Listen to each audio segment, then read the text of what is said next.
Malam itu, suara jeritan samar terdengar dari balik hutan rimba, Gunung Salak. Angin berhembus kencang, membawa aroma anyir darah, bercampur wangi bunga Kamboja yang menusuk hidung. Di kejauhan, bayangan samar menyerupai seorang wanita tampak berlari di antara pepohonan. Tubuhnya dipenuhi noda merah, rambutnya kusut, menjuntai menutupi wajah. Tidak ada yang tahu siapa dia. Tidak ada yang tahu apa yang mengejarnya. Namun, satu hal pasti, setiap orang yang pernah mendengar kisahnya selalu berakhir merinding. Seolah suara jeritan itu masih bisa terdengar hingga hari ini. Namanya Maya, seorang wanita muda berusia 22 tahun yang hidup di sebuah desa kecil di kaki Gunung Salak.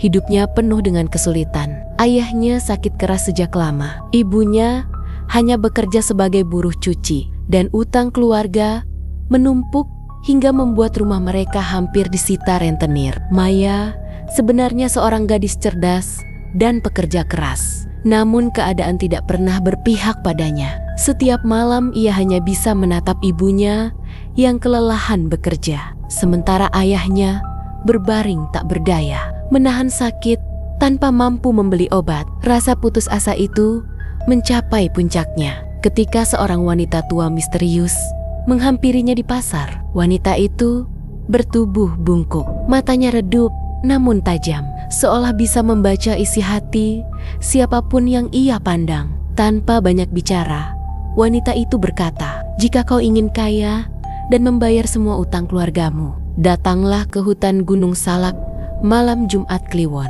Ada jalan pintas, tapi jangan pernah menyesalinya." Kata-kata itu membuat Maya bergidik. Namun rasa penasaran dan keputusasaannya lebih kuat dari rasa takut. Beberapa hari kemudian, saat malam Jumat Kliwon tiba, Maya nekat pergi seorang diri menuju kaki Gunung Salak.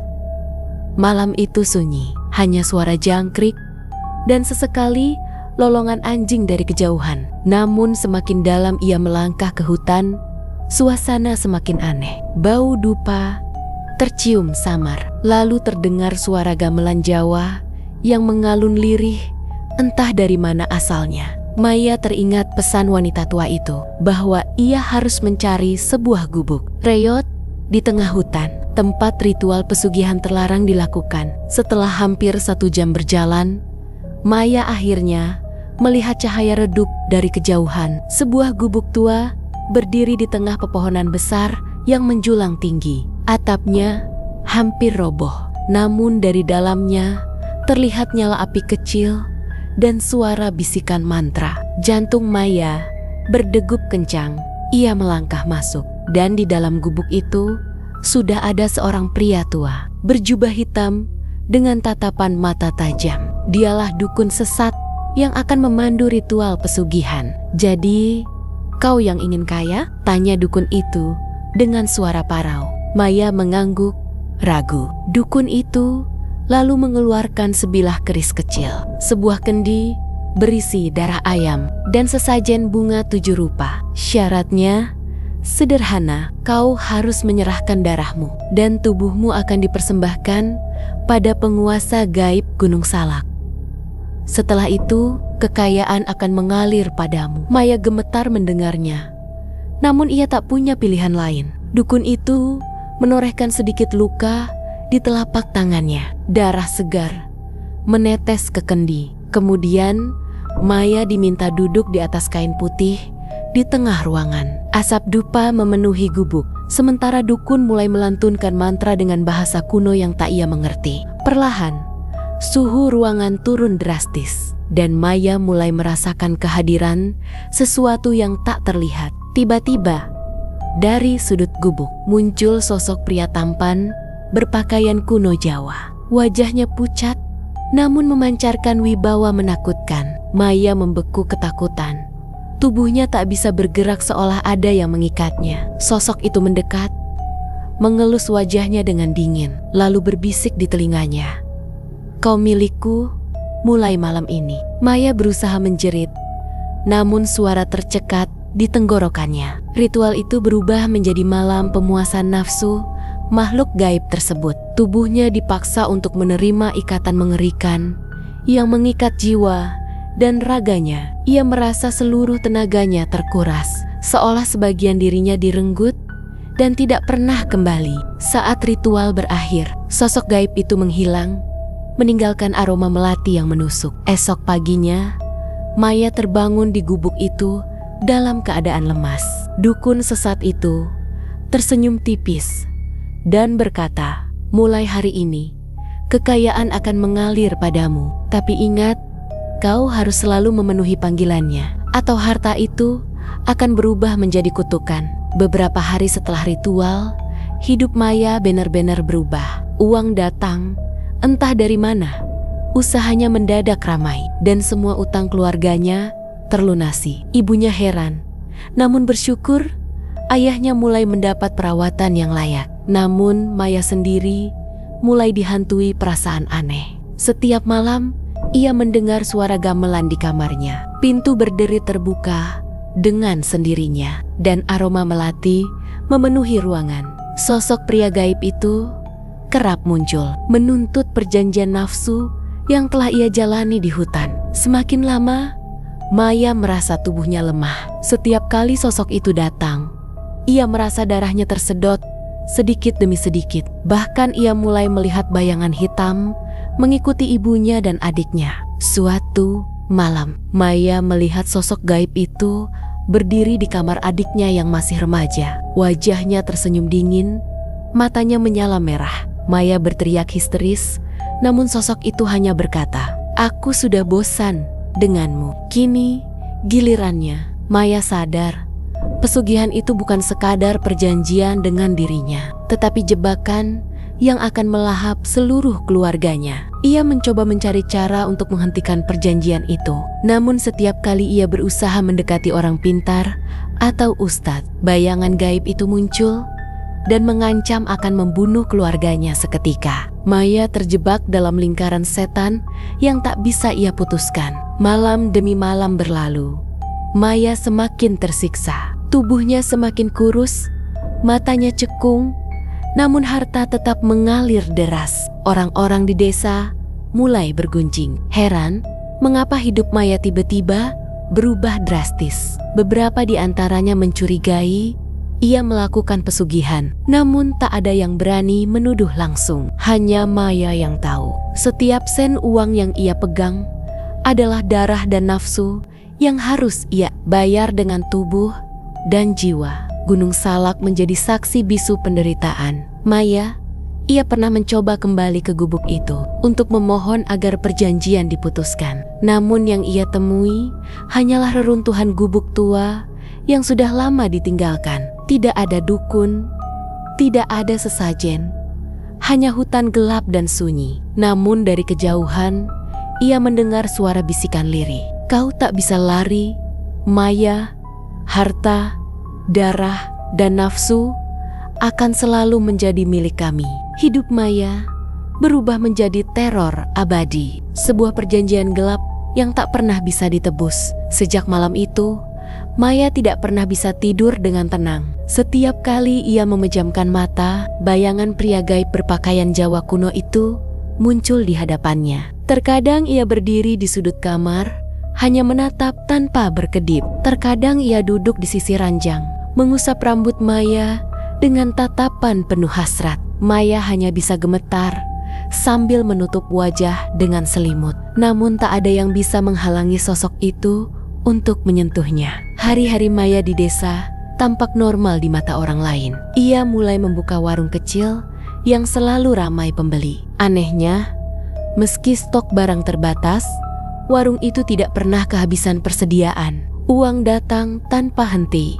Bahkan ada orang-orang yang tiba-tiba memberi pinjaman tanpa bunga, lalu tak pernah menagih kembali. Keluarga Maya merasa seperti mendapat berkah. Padahal Maya sendiri tahu bahwa semua itu adalah jebakan yang semakin menjerat dirinya. Setiap malam Jumat Kliwon, sosok itu menuntut ritual nafsu yang semakin mengerikan. Tidak lagi sekadar sentuhan, melainkan rangkaian tindakan yang membuat Maya merasa tubuhnya dipenuhi luka tak kasat mata. Kadang ia terbangun dengan memar di leher, bekas cakaran di punggung, atau darah yang merembes di ujung jarinya tanpa tahu asalnya. Namun, yang paling membuatnya takut adalah ketika ia mulai kehilangan kendali atas dirinya sendiri. Suatu malam, ia sadar dirinya berjalan keluar rumah tanpa sepatu menuju hutan.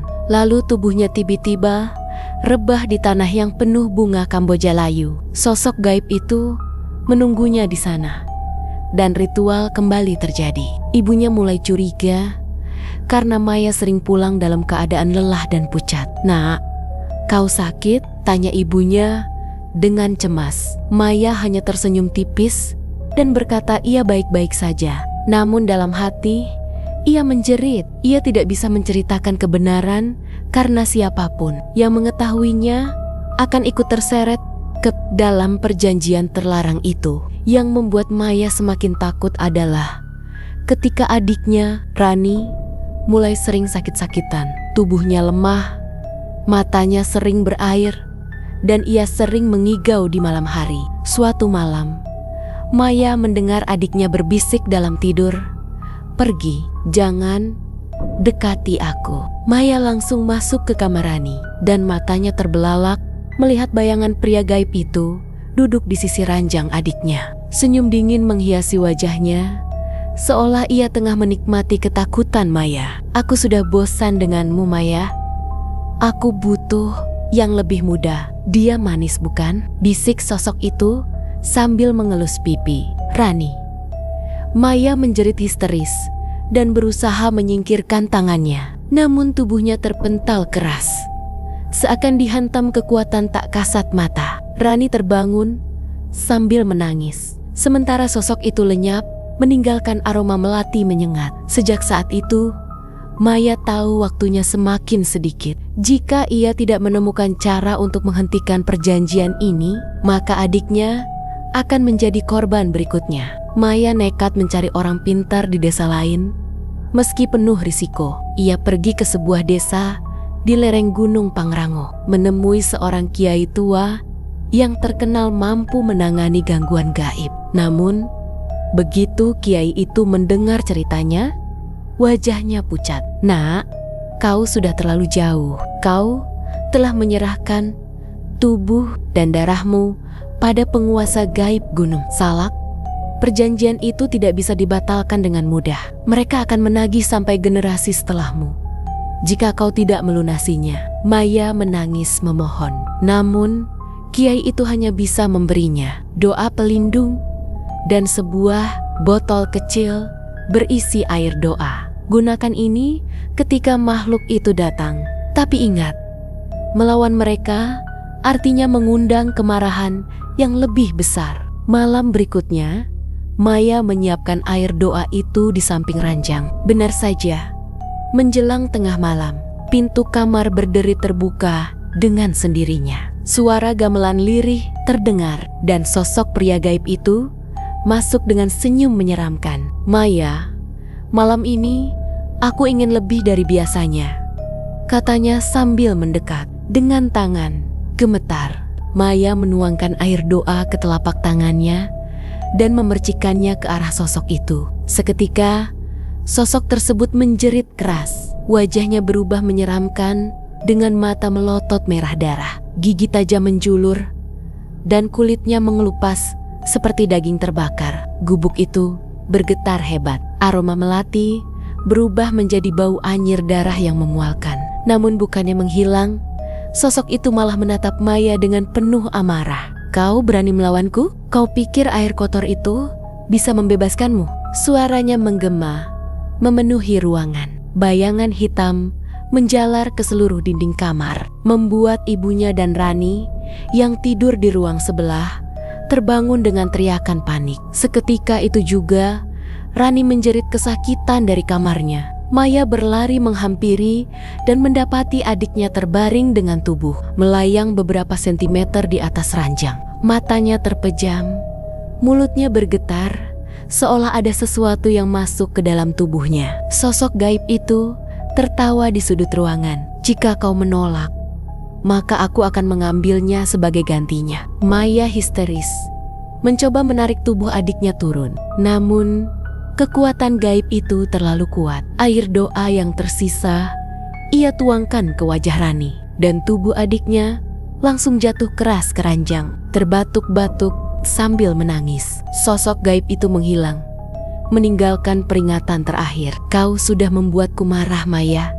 Mulai malam ini, darahmu akan habis sebelum waktunya. Sejak kejadian itu, keadaan Maya semakin parah. Tubuhnya semakin kurus, kulitnya pucat, seperti orang yang kehilangan banyak darah. Setiap kali ia bercermin, ia melihat wajahnya semakin menyerupai sosok mayat hidup. Orang-orang di desa mulai takut mendekatinya karena ia memancarkan aura menyeramkan. Warungnya tiba-tiba sepi, seolah keberuntungan yang dulu ada mendadak ditarik kembali. Namun, teror tidak berhenti. Maya mulai sering bermimpi aneh, melihat dirinya di sebuah altar di tengah hutan Gunung Salak, dikelilingi makhluk-makhluk hitam, berwajah manusia namun bertubuh hewan. Mereka menari sambil tertawa, sementara sosok pria gaib itu duduk di singgasana batu, menatapnya dengan mata penuh nafsu. Dalam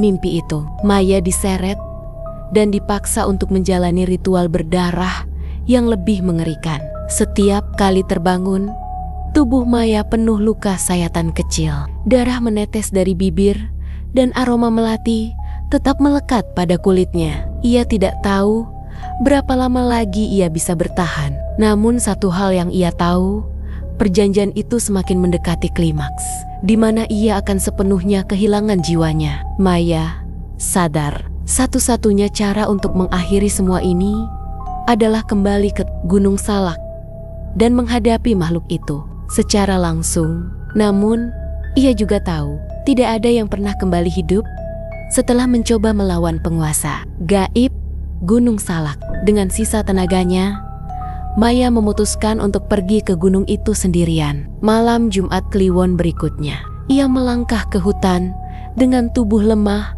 namun tekad yang membara. Udara malam terasa begitu berat. Setiap langkahnya seolah dipantau oleh ribuan mata tak kasat mata. Suara gamelan semakin jelas terdengar dan aroma melati memenuhi jalannya. Di tengah kegelapan hutan, cahaya merah samar muncul dari sebuah altar batu besar. Sosok pria gaib itu sudah menunggunya, duduk dengan senyum dingin, sementara makhluk-makhluk hitam mengelilinginya. Maya, akhirnya kau datang. Malam ini adalah penutup. Harta, darah, dan nafsu, semua akan bersatu dalam tubuhmu, katanya sambil membuka tangan lebar, seolah menyambut kedatangannya. Maya menatapnya dengan mata berair, namun hatinya sudah pasrah. Ia tahu, jika malam ini ia kalah, maka keluarganya akan binasa. Tapi jika ia berhasil, mungkin ada secercah harapan untuk membebaskan mereka dari kutukan pesugihan terlarang itu. Langkah kaki Maya semakin berat ketika ia memasuki area altar batu di tengah hutan Gunung Salak. Angin malam berhembus kencang, membawa aroma busuk bercampur wangi melati yang menusuk.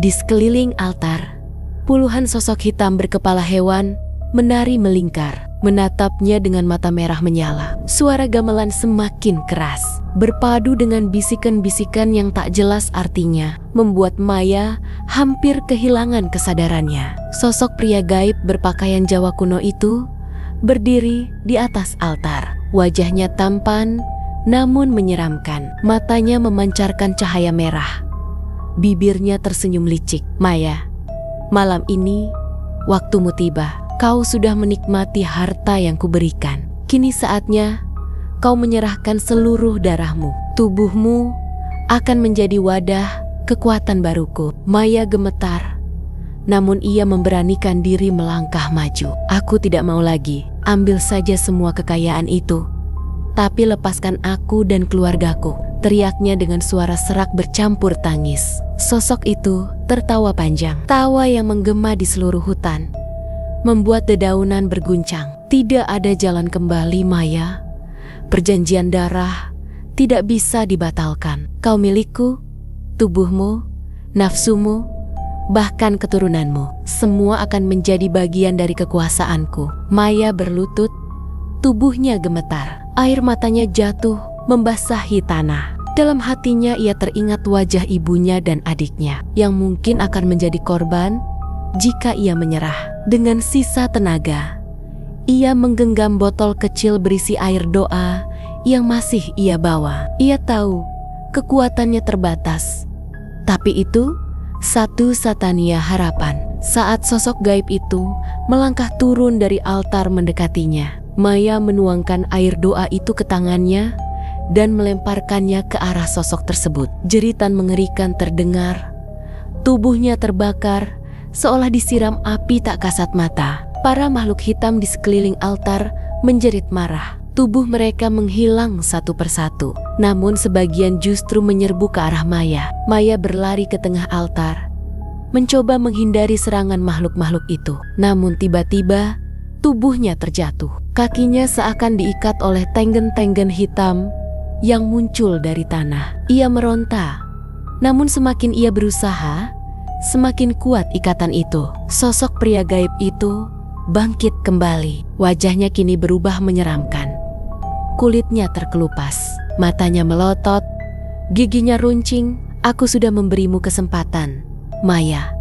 Kau memilih melawan, maka malam ini darahmu akan habis di altar ini dan keluargamu akan menjadi tumbalku selanjutnya. Maya berteriak histeris, mencoba meraih kerikil tajam di dekatnya. Dengan nekat, ia menggoreskan kerikil itu ke tangannya hingga darahnya mengucur deras. Ia meneteskan darah itu ke tanah altar sambil berteriak memanggil nama Tuhan dengan penuh putus asa. Altar bergetar hebat.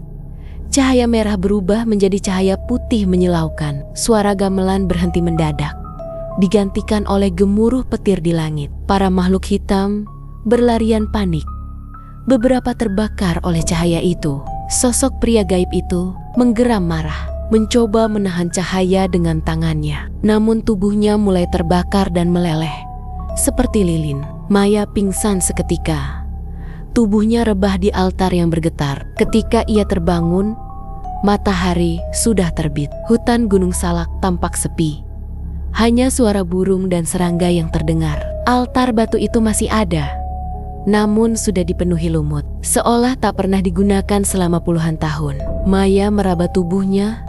Luka di tangannya masih ada, namun ia masih hidup. Ia menangis terisak, bersyukur karena entah bagaimana ia berhasil selamat. Namun rasa lega itu tidak berlangsung lama. Saat ia kembali ke rumah, ia mendapati ibunya pucat dan terbaring di lantai. Sementara Rani menangis ketakutan. "Mbak, semalam ada bayangan hitam masuk kamar.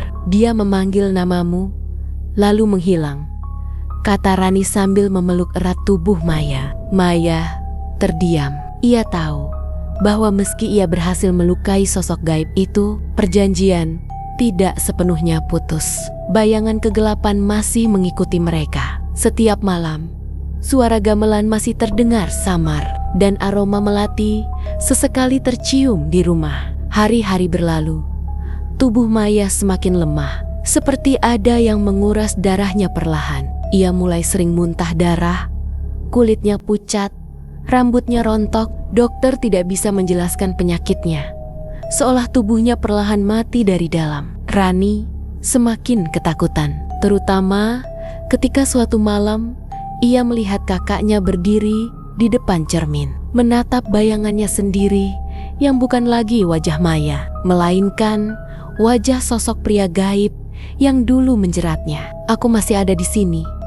Suara itu terdengar dari cermin, membuat Rani menjerit histeris. Maya sadar dirinya tidak pernah benar-benar bebas. Perjanjian itu bukan hanya mengikat dirinya, tetapi juga mengalir dalam darahnya. Selama ia masih hidup, bayangan gaib itu akan selalu ada. Dan ketika ia mati, kutukan itu mungkin akan beralih pada adiknya. Dengan sisa tenaga, Maya menulis sebuah catatan di buku harian kecilnya. Ia menuliskan seluruh kisahnya, berharap suatu hari ada orang yang menemukan dan belajar dari kesalahannya. Ia menutup catatan itu dengan kalimat terakhir, harta yang datang dari darah dan nafsu hanya akan membawa kematian. Jangan pernah mencari jalan pintas di Gunung Salak, karena yang kau temui bukan kekayaan, melainkan kutukan abadi. Beberapa minggu kemudian, Maya menghembuskan napas terakhirnya. Tubuhnya ditemukan pucat,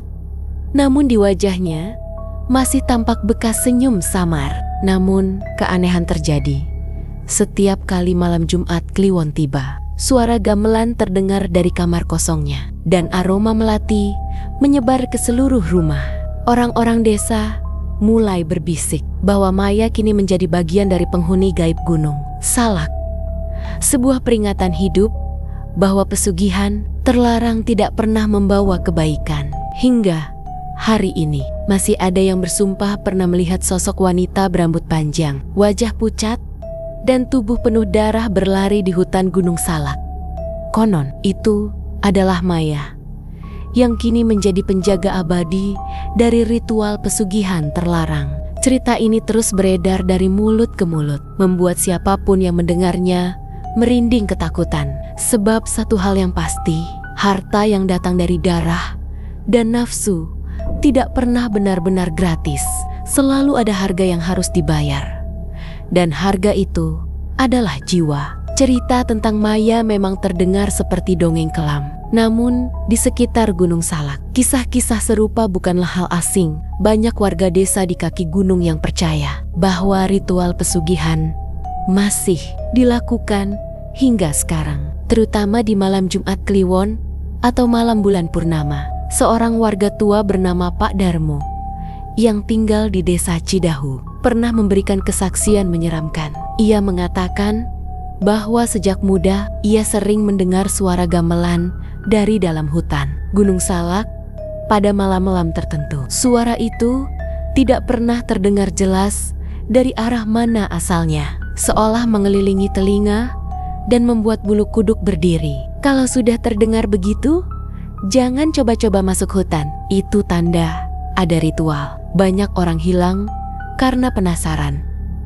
katanya dengan suara bergetar. Ada pula kisah seorang pemuda desa yang mendadak kaya raya. Awalnya, ia hanya seorang kuli bangunan. Namun, tiba-tiba dalam waktu setahun, ia memiliki rumah besar dan mobil mewah.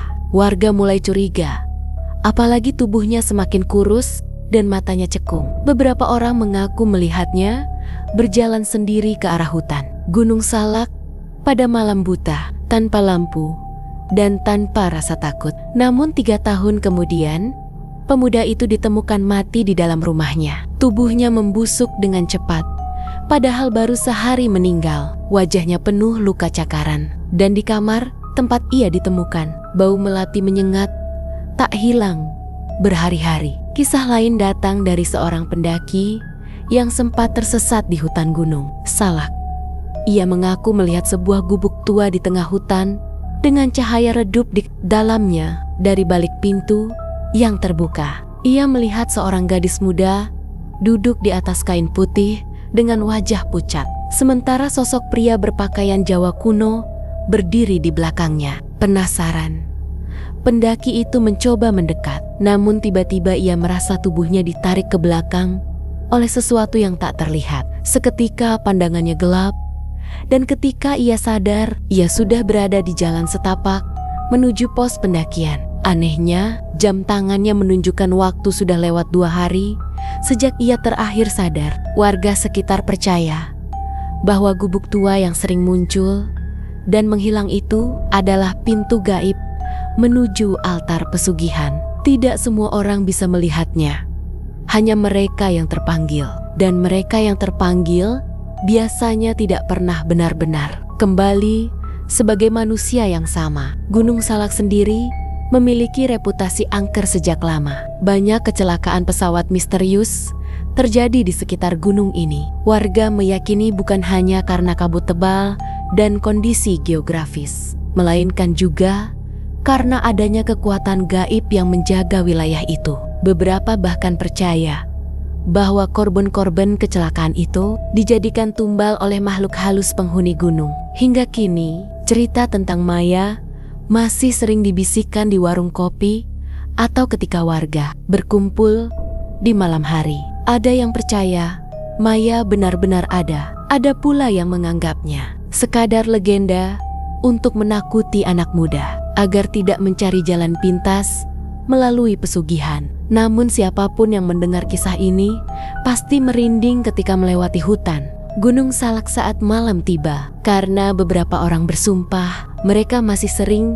melihat sosok wanita muda berlari di antara pepohonan dengan tubuh penuh darah. Rambut panjang menutupi wajah sambil terdengar suara gamelan mengiringinya. Mereka percaya itu adalah Maya yang kini menjadi bagian dari pesugihan itu sendiri. Ia bukan lagi korban, melainkan penjaga yang mengutuk siapapun yang mencoba menapaki jalan gelap yang sama. Warga tua selalu menutup cerita ini dengan satu pesan: jangan pernah tergiur harta yang datang terlalu cepat. Jika terdengar suara gamelan dari hutan Gunung Salak, jangan coba-coba mencari sumbernya. Berbaliklah dan pulanglah, karena begitu kau melangkah lebih jauh, mungkin kau tidak akan pernah bisa kembali. Sama seperti Maya yang kini menjadi peringatan hidup bagi siapapun yang berani menukar jiwanya dengan kekayaan. Dengan begitu, nama Maya